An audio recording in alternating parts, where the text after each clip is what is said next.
Import X has an exclusive interview with drifting hero and Kiwi Rhys Millen.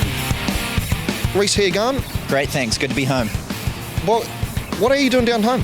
I'm just visiting family. My mum still lives down here. My father has a farm over in Hahe, so I've been hanging out over there for 4 days.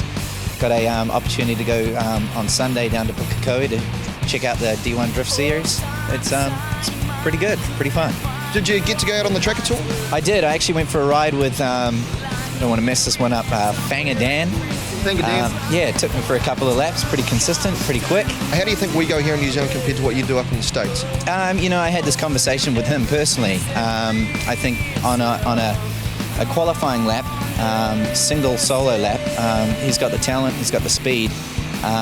Maybe if it was paired up in a battle, the grip that we produce out of the cars and what I've recognised running against the D1 Japanese guys may fall behind a little. But other than that, a couple of changes to setup, and I think the pace is there. Now, explain the whole grip thing. Well, obviously in drifting, you're trying to generate as much forward speed as possible, especially through the corners. The New Zealand setup seems to be a really narrow tyre, 215 to 235. On most cases, that's the minimum that we would run on the front. A lot of the competitive cars in the US run anything from 265, 275s to, in some cases, we run 295s. So what else are you seeing up there that's kind of cool? It's all about drifting. The Nissans are becoming really popular. It's a car that probably you could buy up there for $2,500 used. Now they're probably $8,000 for the same car because there's a demand for drifting. Everyone's going away from front-wheel drive Integras and Hondas to rear-wheel drive Nissans and Mazdas. So it's a big swing, and I think the drivers in the competitions get a lot of respect from the fans and the spectators because it's not something that everyone can do. Drifting's probably leading the scene right now. Now, you drive a Pontiac GTO, which we know down here as a Monaro. What's it like? It's been different. It's been a learning curve for myself. So this was a bit of a leap into an unknown for me, into the V8s.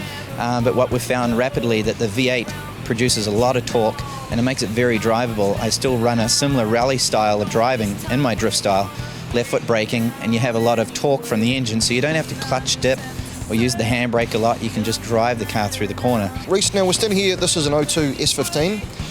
It's been drifterised. Now compare it to, say, up in the States, what would you do if you just give us a bit of a walk around? Initially you'd probably have quite a large wing on the rear, and to fitting to that you'd have a larger rear tyre for the grip. Now these guys are running a 245. In a car in the States, you'd run a wider tyre? We would. For competition, you'd probably see a 265 and probably the same for the street as well. Probably change the back spacing in the wheel and push the wheel in a little further. So the track width on the outside would look visually the same. You just got more rubber on the ground. So when you're producing the power that this motor produces, you can put it all to the ground. What about sort of suspension setups? From what I've seen down here, the biggest change would be in suspension. In this case, we would actually run a wider tyre for more grip, maybe a softer spring setup to get some roll, to get some compliance, to get forward speed. Rhys, thank you very much for your time. Awesome to meet with you, and check out his website, www.rmrproducts.com.